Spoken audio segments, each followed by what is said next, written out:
Hello, TCI family, everybody at Jonathan's Refuge. This week's message, unfortunately, Thursday I'm probably going to be in the hospital, and I won't be there to do the message. And I am so excited because y'all have heard me talk about my brother George, or Pretty Boy George as I like to call him. I'm not sure why we call him Pretty Boy George. I mean, if you look, but this is him, my brother, George Walters. And George and me, as some of you have heard our story, we met in prison. And prison's not a fun place. Prison's not fun at all. And it's a very serious place. It's a deadly place. It's got all kinds of issues. It's got adversities, trials, tribulations. And I know some of you are like, yeah, well, you probably deserve to go. Some people do, some people don't. But here's the thing. It's in the furnace, okay? If you talk to a blacksmith, when you heat the furnace at its hottest and you put the metal in there and you start banging, that's when you can actually create something beautiful. So you got to get into the furnace and get hot before you can actually be molded into something good. So when you're looking at God in that respect, you got to remember that if you want to do something good, get prepared to be put into a furnace. And let me tell you, this man standing next to me and him, well, brother, we've been in a few furnaces. A little while. And what I want to actually focus on in the message is this, guys. How is it that these two cats right here could smile the way we smiled and be happy the way we were happy walking down the corridors of a prison yard? And everybody's like, and me and Brother George, we're just like, God, it's a beautiful day out, man. Oh, I know, brother. Well, I got an idea of how we did it, in my opinion, and I want George to give his, but here's my opinion. My opinion is every morning me and my brother would meet and we would exchange our favorite scripture of Proverbs. The book of Proverbs has 31 chapters. So if today is the 4th, you read the 4th chapter of Proverbs. We pick our favorite verse. He tells me his, I tell him mine. We go with our day and we keep that verse in our pocket, and we could pull it out and be like, oh, that's right. I need to remember. It's on my hand. You guys know it says, as a man thinketh in his heart, so is he, right under that watch, right? He has his favorites. And in our pockets, we would carry these little juice packs. And we'd be like, what's up, man? You got yours? Yeah, I got mine. And our smiles, listen, this is not a joke. This is dead serious. We didn't care that there was murders going down, suicides, and all kinds of things. None of that mattered to us. Because we were there to do one thing, actually. Most people don't realize that. We weren't there just to serve time. We were there to change people's lives, one person at a time. And you don't do that by telling someone how to do it. You do it by showing them. And they'd ask, George, why are you always so happy? George, why are you always blessed? Well, George, why are you always happy and why are you always blessed? My opinion on why to be happy and blessed is it can always be worse. God puts good people in your lives for reasons. I had to go to prison to meet this gentleman here, which has probably been the biggest blessing to me ever at TCI and this gentleman. I just think that we're here to bless others and be happy. If you're angry and you're upset, you'll end up in places like prison, because I was angry and upset when I got there. But prison, through God, has changed me. So I think that everybody has hard times and good times. But if you can take them hard times and make them good times, then you're a good person. So find you a good church. TCI is a wonderful church, by the way. I'll just put that out there. We're a little prejudiced. Just fill your life with good people. But in order to find good people, you have to find people that are not perfect. I think those make the best people. Wait a second. I thought we were perfect. Absolutely not, brother. We're not perfect? No. Are you sure? Positive.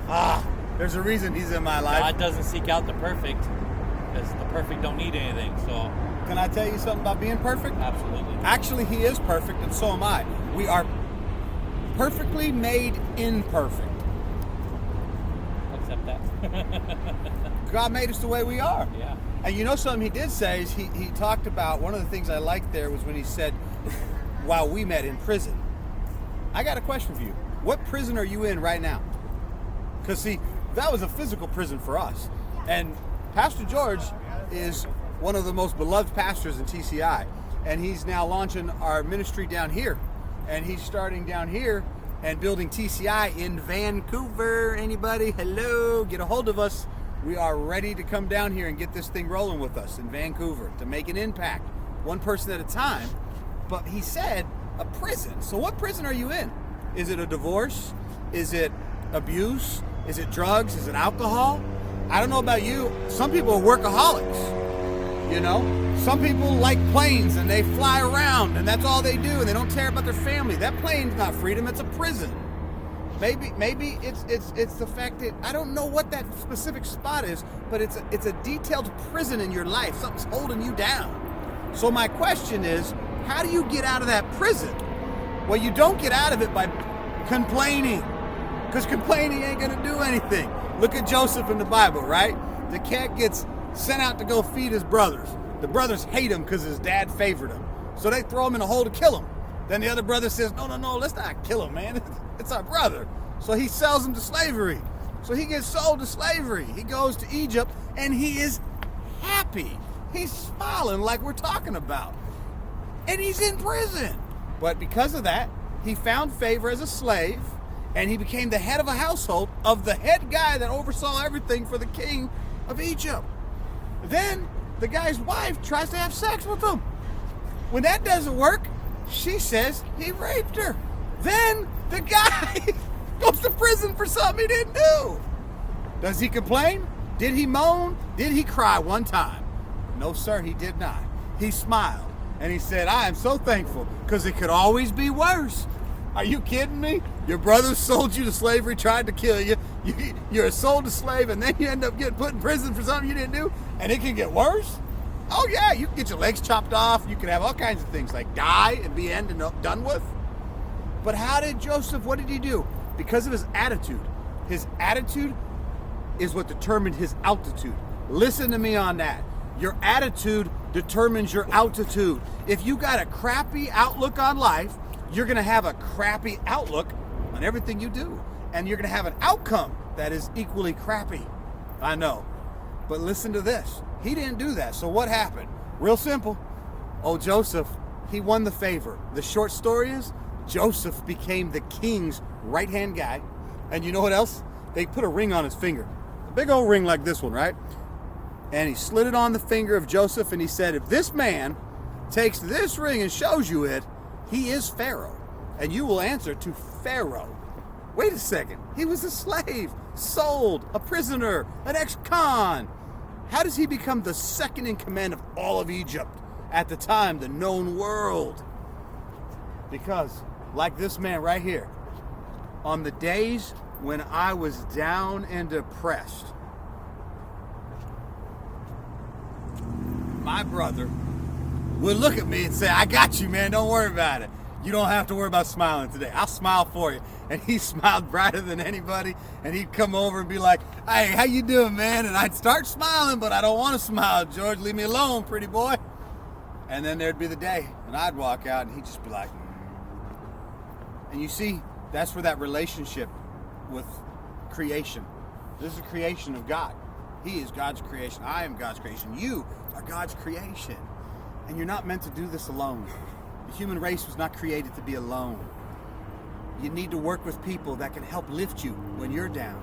But the key is our attitudes. So as we celebrate today, one of our pastors coming out and starting a whole new chapter in his life and a whole new chapter for TCI, I want you guys to think about your chapter this week.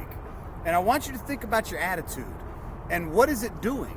Because if all you can do is complain, moan, and groan, well, guess what? All you're going to get is garbage. But this man right here, I'll be honest with you, he's even a little more, not much, don't tell him, but a little more positive than me. I'm not kidding you. Mr. Positive is not as positive as this man right here. He smiles through it all. Doesn't matter the adversity, didn't matter the hills we had to climb and the obstacles we had to overcome. This man maintained the proper attitude. And that's because he had a mindset. We have a mindset. But even us with our mindset can fall. We can falter. And that's where your brother comes up and grabs you by your arm and says, I got you. Let me carry you today. And then tomorrow, he's like, I got you. Let me carry you. And then the next day, hey, that brother over there is really hurting. Let's go get him. Our brother Mujah is still in there. One of our pastors is in prison for another 18 years. And let me tell you something. We're carrying him. Anything he needs, we got it for him. This man is our brother. Who's your brother? Who is in your life that you need to help carry from time to time? And do you need to be carried from time to time? These are great questions that I want you to ask today at the church. When you hear this message, I want to have a discussion of who's talking all the bad stuff. Like who in your life? Is it your parents? Is it your best friend? Because I'm going to say something pretty tough right now. I had to at one time get away from family members who were my family. But all they would tell me is, you're fat, you're 450 pounds, you're never going to lose weight, you're just a loser from the street. If I would have listened to them, I'd still be 450 pounds, I'd still be a loser, and I'd still be probably dead from the street. So instead, I had to pull myself out of those bad influences. And how do you do that? You find like-minded people who want to succeed in life. And success to us is not monetary. Success to us is actually achieving a goal. And our goal at TCI is to see you reach your full potential. We want nothing more than to see you guys blessed and loved. Brother George, Amen. Anything you want to add to the broadcast, sir? Only thing I'd like to add to the end of that, brother, and I'm not sure I have this right. Is it inclusionchurch.com? Ha! Please reach out to us. We love It you. is. The new website, it's out, it's launched, it's inclusion.church. Inclusion.church. It is being worked on.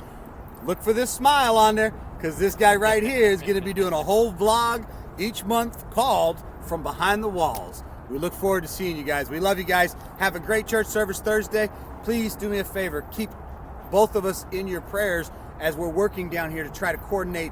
We need a house, so we're going to need resources to get some housing down here, some land, and get the new church up and going down here with the Jonathan's Refuge tied in with it. So if you got friends and you got people down in Vancouver, Washington, please, the need is great. And we can make an impact here. Remember, one person at a time. We love you guys. You know the drill. Live positive.